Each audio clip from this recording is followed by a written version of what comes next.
సింహం వారికి గనక చూసుకున్నట్లయితే ప్రధానంగా ఇక్కడ సింహం వారికి మీకు 12వ భావంలో గురువు ఉండగా శుక్రుడు వచ్చి 8వ తేదీ నుంచి కంజాయిన్ అవుతున్నాడు, అంటే చేరుతున్నాడు. ఆ రెండు కలిసి ఉంటున్నాయి, ఆ రెండు గ్రహాలు కూడా. మరి అదేవిధంగా లగ్నంలో కేతు ఉన్నాడు, భాగ్యంలో కుజుడు, అష్టమంలో శని, అష్టమ శని నడుస్తుంది మీకు. మరి ఈ యొక్క రెండు గ్రహాల కలయిక మూలంగా మీకు ఎలా ఉండబోతుంది, ఏ దేవత ఆరాధన చేయాలి అనేటువంటి అంశాలు చెప్తుంది నేనైనప్పటికీ చెప్పిస్తుంది సాక్షాత్ లలిత అమ్మవారిగా భావిస్తూ, ఆ లలితాంబిక అమ్మవారి యొక్క అనుగ్రహం మీకు పరిపూర్ణంగా కలగాలని మనస్ఫూర్తిగా కోరుకుంటూ, ఇక్కడ 12వ భావంలోకి ఈ రెండు గ్రహాలు వచ్చినందుకు చూడండి, ఒక్కోసారి మనం సంశయిస్తూ ఉంటాం, ఇప్పుడు ఇన్వెస్ట్మెంట్ చేయనా వద్దా, ఇది సరైన సమయమా కాదా, కాలం అనుకూలిస్తుందా లేదా. గోచార ఫలితాలు ఎప్పుడు కూడా కాలం అనుకూలిస్తుందా లేదా చెప్పేది. మీ పర్సనల్ చార్ట్ అనేటువంటిది ఏదైతే ఉందో అది మీ యొక్క పర్సనల్గా, అంటే చూడండి ఒక్కోసారి మీ పర్సనల్ రిలేటెడ్ సంబంధించినటువంటి పర్సనల్ చార్ట్లో 12వ భావం పాడైనప్పుడు ఇన్వెస్ట్మెంట్లు చేయకూడదు, గుర్తుపెట్టుకోండి. అంటే మీ సింహలగ్నం వారు లేదా సింహరాశి వారు 12వ స్థానాన్ని పాడు చేసేటువంటి మహాదశలు లేదా అంతర్దశలు ఏమైనా వచ్చాయా చూసుకోవాలి. అలా కాదండి, ఇప్పుడు గోచారంలో 2 శుభగ్రహాలు ఉన్నాయి కదంటే కాలంలో మీకు ఇన్వెస్ట్మెంట్లు చేయడానికి, ఏదైనా మదుపు పెట్టడానికి, ఏదైనా తండ్రి గారి ఆస్తి విషయంలోని చాలా అనుకూలంగా ఉందని చెప్పుకోవచ్చు. మరియు అక్కడ ఉండేటువంటి గ్రహాలు కొంత రుణ సంబంధించినటువంటి ప్రయత్నాలకు అభివృద్ధి, అంటే రుణం మనం ప్రయత్నం చేస్తుంటాం, ఒక్కోసారి హ్యాండ్ లోన్ కావాల్సి వస్తుంది, బిజినెస్ లోన్ అవసరం పడుతుంది. ఎప్పుడు కూడా అప్పు అంటే తప్పనే కాదు, అప్పు ఒక్కొక్కసారి అవసరం పడుతుంది కూడా. ఆ వెంకటేశ్వర స్వామికే వివాహం చేసుకోవడానికి అప్పు అవసరం పడింది చూడండి, అంటే చూడండి ఎంత అవసరం ఒక్కోసారి మనిషికి. కానీ అప్పు తీర్చే మార్గం మీరు ముందు కనుక్కొని తర్వాత అప్పు చేయాలి.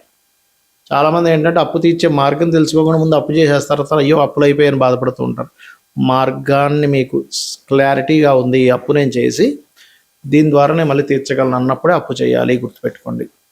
అలాగే గృహయోగము, వాహన యోగము,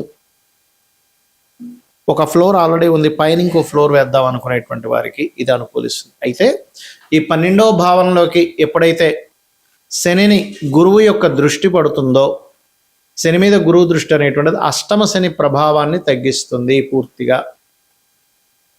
అలాగే మరొక విషయం ఏంటంటే లగ్నంలో కేతువు ఉన్నందుకు కేతువు యొక్క ప్రభావం ఏదైతే ఉందో ఇక్కడ మీకు తెలియని ఒక వైరాగ్యము, విరక్తి, ఆటంకాలు ఇవన్నీ జరుగుతున్న దానికి మీరు ఉదయం నిద్రలేచిన వెంటనే కూడా గణపతిని గనక ధ్యానం చేసుకున్నట్లయితే మనస్ఫూర్తిగా ఖచ్చితంగా ఆ యొక్క ఆటంకాలు 100% తగ్గిపోతాయి, అందులో ఎటువంటి సందేహం లేదు. కాస్త జల ప్రదేశాలకు వెళ్ళినప్పుడు కాస్త జాగ్రత్తగా ఉండండి. కొంచెం అంటే నీటి ప్రదేశాలకి శనివారాలు వెళ్ళినప్పుడు ప్రధానంగా జాగ్రత్త పడండి.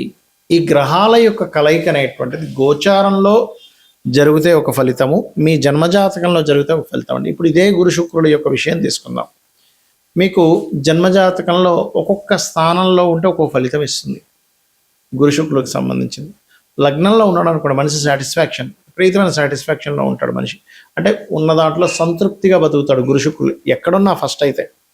అయితే లగ్నంలో ఉంటే మరింత ఎక్కువ అండి. లగ్నంలో కానీ, పంచమంలో కానీ, భాగ్యంలో కానీ ఉంటే మీరు ఉన్న దాంట్లో 10 రూపాయలు వచ్చిన సాటిస్ఫాక్షన్, 100 రూపాయలు వచ్చిన సాటిస్ఫాక్షన్, 1 కోటి రూపాయలు వచ్చిన సాటిస్ఫాక్షన్. కోట్లు సంపాదించే వ్యక్తి కూడా ఒక్కసారిగా డౌన్ఫాల్ అయిపోయి నెలకి ఒక 15,000, 10,000 రూపాయలు జాబ్ చేస్తారు, అప్పుడు కూడా సాటిస్ఫాక్షనే ఉంటాడు. ఈ గ్రహాల యొక్క కలయిక అంత గొప్పది, గుర్తుపెట్టుకోండి. కానీ ఇదే గురు శుక్రుడు 2వ భావంలో ఉన్నాడు అనుకోండి, వీళ్ళు ఎక్కువగా టీచింగ్, ట్రైనింగ్, ఫ్యాషన్ రిలేటెడ్ ఇట్లాంటి వాటిల్లో వీళ్ళు వెతుక్కోవాలి. మీ పర్సనల్ చార్ట్లో కనుక గురు శుక్రులు ఇద్దరు 2లో ఉంటాయి. అయితే ఇక్కడ మనం అర్థం చేసుకోవాల్సింది ఏంటంటే మీ ధనాధిపతి యొక్క స్థితి కూడా ఎలా ఉందో చూసుకోవాలి. మీ ధనాధిపతి బాగున్నాడు, 2లో ఈ 2 శుభగ్రహాలు ఉన్నాయి, ఈ లగ్నానికి శుభులు, బాగుంది, కండిషన్ బాగుంది, అప్పుడు వీళ్ళు జన్మించిన కుటుంబంలోనే అభివృద్ధి ఉంటుంది. అదేవిధంగా వీళ్ళు ఫైనాన్షియల్గా ఎప్పుడు ఇబ్బంది పడరు 2లో కనుకుంటే. ఇంకా 2వ అధిపతి పూర్తిగా పాడైపోయి రావుకైతే యాక్సిస్లో పడితే తప్ప, ఆ దశలు రాకపోతే తప్ప, దశలు వచ్చాయి ఒక యుక్త వయసులో అంటే చాలా బాగుంటుంది. 3లో ఉన్నప్పుడు ఏమవుతుందంటే కొంచెం వివరణ ఇవ్వడానికి వీళ్ళకి మంచి స్కోప్ ఉంటుంది, అన్నదమ్ములతో కొంత సఖ్యత ఉంటుంది. కాకపోతే 3వ అధిపతిని కూడా చూడాలి. ఎప్పుడు కూడా 3లో ఉండే గ్రహాలు 3వ అధిపతి. దీనివల్ల ఏంటంటే సామరస్యంగా ఏదైనా సరే చాలా నీట్గా మాట్లాడుకొని సెట్ చేసుకోవడానికి బాగుంటుంది ఈ కాంబినేషన్. 4లో ఉన్నప్పుడు మీరు ఇన్వెస్ట్మెంట్స్ చేయడం అనేటువంటిది ఎక్కువ ప్రాపర్టీస్ మీద చేయాలి, విద్య మీద చేయాలి. ఎంత విద్య చదువుకుంటే అంత బాగుంటుంది, ఎంత ప్రాపర్టీస్ తీసుకుంటే అంత బాగుంటుంది. ఖచ్చితంగా రెండు ప్రాపర్టీస్ ఉంటాయి. అది కార్లు కావచ్చు, వాహనాలు కావచ్చు, గృహాలు కావచ్చు, ఏదైనా కానీ. పంచమంలో ఉన్నప్పుడు మంచి శుభమైనటువంటి ఫలితాలు, అంటే మంచి సంతానం కలిగిస్తుంది. 6లో ఉన్నప్పుడు మాత్రం గురువులతోని, స్త్రీలతోని శత్రుత్వాన్ని ఇస్తుంది. కాకపోతే ఇది కూడా కొంతవరకు ధన యోగాన్ని ఇస్తుంది. కంఫర్ట్ జాబ్స్ని వీళ్ళు వెతుక్కుంటారు. సప్తమంలో ఉన్నప్పుడు మిమ్మల్ని గైడ్ చేసే శ్రీమూర్తి రావడం, మీకు చక్కగా అంటే అందమైన అమ్మాయి లేదా అందమైన అబ్బాయి, చక్కటి రూపురేఖలు, చక్కటి గైడ్ చేసేవాళ్ళు మీ భాగస్వామిగా వస్తూ ఉంటారు. అష్టమంలో ఉన్నప్పుడు కొంత ఇన్సూరెన్సెస్ మూలంగా కలిసి వస్తుంది. అంటే ఇన్సూరెన్సెస్ కట్టడం, ఇన్సూరెన్సెస్ ఫీల్డ్స్లో మీరు ఉండడము, పిహెచ్డీస్ చేయడము, ఇటువంటి వాటి మూలంగా, లేదా తాతగారి ఆస్తి మూలంగా కలిసి వస్తూ ఉంటుంది. అయితే ఇక్కడ ఒకటే గుర్తుపెట్టుకోండి, ఆ అధిపతి కూడా ఎలా ఉన్నాడో చూడాలి. భాగ్యంలో ఉంటే దేవత అనుగ్రహం అధికంగా ఉంటుంది. దశమ స్థానంలో ఉంటే teaching, training, fashion related, financial రంగాల్లో మీరు కనుక ఉన్నట్లయితే చాలా బాగుంటుంది. లాభంలో ఉన్నప్పుడు ఇటువంటి రంగాల్లోనే వ్యాపార రంగాల్లో బాగుంటుంది. ఫ్యాషన్ కానీ, ట్రైనింగ్స్ కానీ, టీచింగ్ కానీ, ఇట్లాంటి విషయాల్లో 12వ భావంలో కనుక ఉన్నట్లయితే ఇక్కడ ఇది కొంతవరకు మ్యారిటల్ లైఫ్ విషయంలో ఇక్కడ 12వ అధిపతిని కూడా పరిశీలన చేయాలి. లేనట్లయితే ఒక్కొక్కసారి ఏమవుతుందంటే 2 వివాహాల యోగాన్ని కూడా ఇస్తుంది. ఇలాగా 2 గ్రహాల కలయిక ఒక యోగాన్ని క్రియేట్ చేస్తుంది, గుర్తుపెట్టుకోండి. ఆ యోగము శుభంగా ఉందా, ఇబ్బందిగా ఉందా, 2 గ్రహాల కలయిక. ఎందుకంటే ఇప్పుడు మనం అంటే గురు శుక్రులు మాట్లాడుకున్నాం. అదే కుజరాహువులు మంచిది కాదు, శనికేతువులు మంచిది కాదు, రవిరాహు మంచిది కాదు.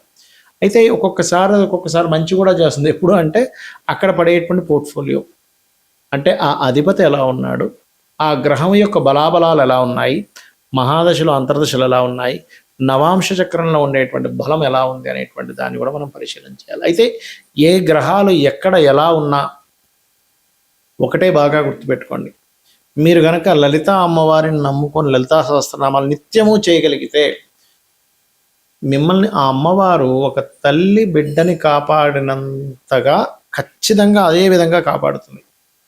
చూడండి, మనం ఈ విశ్వంలో ఉన్న ప్రతి జీవరాశిని చూస్తూ ఉంటాం. ఆ ప్రతి జీవరాశిలో కూడా చూడండి, కోడి ఉంది, తన పిల్లలంతా జాగ్రత్తగా కాపాడుతుంది, గద్దెత్తి వెళ్ళిపోకుండా. అదేవిధంగా ఏ జీవరాశి అయినా సరే, కోడి దగ్గర నుంచి, పక్షుల దగ్గర నుంచి, క్రూర మృగాల దగ్గర నుంచి, ప్రతిదీ కూడా ఎలాగైతే కాపాడుతుందో అంతే విధంగా మీకు అమ్మవారి యొక్క ఆరాధన కనుక చేసినట్లయితే మీకు ఒకటి నిత్యము చేయడం వల్ల మీకు కష్టాలు ఉన్నా సరే దాన్ని అధిగమించేటువంటి శక్తి వస్తుంది, గుర్తుపెట్టుకోండి. ఏమైపోతుందో మహా అంటే సరే ఇప్పుడు కష్టపడించాను, రేపు పొద్దున సుఖపడతాను కదా అని తెలియని ఒక మనోధైర్యం పెరుగుతుంది. రెండవది, దాన్ని ఎలా హ్యాండిల్ చేయాలో తెలుస్తుంది. ఒక సిచ్యువేషన్ వచ్చినప్పుడు హ్యాండిల్ చేయడం తెలియాలి, ఎలా హ్యాండిల్ చేయాలి దీన్ని. మూడవది ఏంటంటే ఆ కష్టము ఖచ్చితంగా మీ జీవితం నుంచి తొలగిపోవడం జరుగుతుంది. ఈ 3 ఖచ్చితంగా మీరు అమ్మవారి యొక్క ఆరాధన చేయడం ద్వారా తొలగిపోతాయి, గుర్తుపెట్టుకోండి. అయితే ఇక్కడ మనం అర్థం చేసుకోవాల్సింది, ఇలాంటి కాంబినేషన్స్, అంటే ఒక మంచి కాంబినేషన్ ఉన్నప్పుడు గోచారంలో గ్రహాలు గనక అనుకూలిస్తే చాలా అద్భుతమైనటువంటి ఫలితాలు వస్తాయి. ఒకటేసారి మనం చూస్తూ ఉంటాం, చూసారా, కోట్లకు వెళ్ళిపోయాడండి అని. అలా కాకుండా బ్యాడ్ కాంబినేషన్స్, ఇందాక మనం చెప్పుకున్నట్టుగా శనికేతువులు కానీ, రవిరాహులు కానీ, కుజశని కానీ, కుజబుధులు కానీ, లేకపోతే కుజరాహు కానీ, చంద్రరాహు కానీ, ఇలాగ శని రాహు కానీ, ఇలా కొన్ని బ్యాడ్ కాంబినేషన్స్ ఉన్నప్పుడు ఆ గోచారంలో ఉండేటువంటి శని కానీ, రాహు కానీ, కేతు కానీ ప్రతికూల ఫలితాలు వచ్చేటప్పుడు మాత్రం మీరు నవగ్రహాల దగ్గర దీపారాధన చేయండి. లేదంటే ఏ పాపగ్రహాల వల్ల కలిసి వచ్చిందో ఆ పాపగ్రహాల దగ్గర దీపారాధన చేసి అప్పుడు లలిత చదువుకోండి. అప్పుడు దాని మూలంగా ఏమవుతుందంటే మీకు ఖచ్చితంగా మీరు ఏదైతే ఇబ్బంది పడుతున్నారో ఆ దోషం తొలగిపోతుంది. అయితే దీంతో పాటు ఎప్పుడు కూడా గుర్తుపెట్టుకోండి, ఇంట్లో ఉండేటువంటి వాస్తు కూడా ఎలా ఉందో చెక్ చేసుకోవాలి. మనకు ఆల్ ఆఫ్ సడన్గా చాలా ఎక్కువ ఇబ్బంది వస్తుంది అంటే నైరుతి పాడైందని అర్థం. ధనపరంగా ధనం అసలు ప్రొడ్యూసే అవ్వట్లేదంటే ఆగ్నేయం దోషం అయిందని అర్థం. అంటే ఏం లేదు, పెరగడం లేదా తగ్గడం, అక్కడ పెట్టకూడని వస్తువులు పెట్టడం, నీరు ఎక్కువగా పెట్టడం ఆగ్నేయంలో జరుగుతుంటుంది. అసలు ధనం ఎప్పుడు నిలబడదండి, ఉత్తరం పాడైంది. ఎప్పుడు రోగాల బారిన పడుతున్నాం, వాయువ్యము లేదా ఉత్తర ఈశాన్యం పాడైంది, ఉత్తర ఈశాన్యం పాడైంది. ఆలోచన విధానం దెబ్బతిన్నది, ఈశాన్యం పాడైంది. సంతానం సరిగ్గా సఖ్యత లేదు, ఈశాన్యం పాడైంది. సమాజంలో సరైనటువంటి ఇది లేదు, తూర్పు పాడైందని అర్థం చేసుకోవాలి. ఇది చేయండి, అన్ని విధాలా మీకు బాగుంటుంది.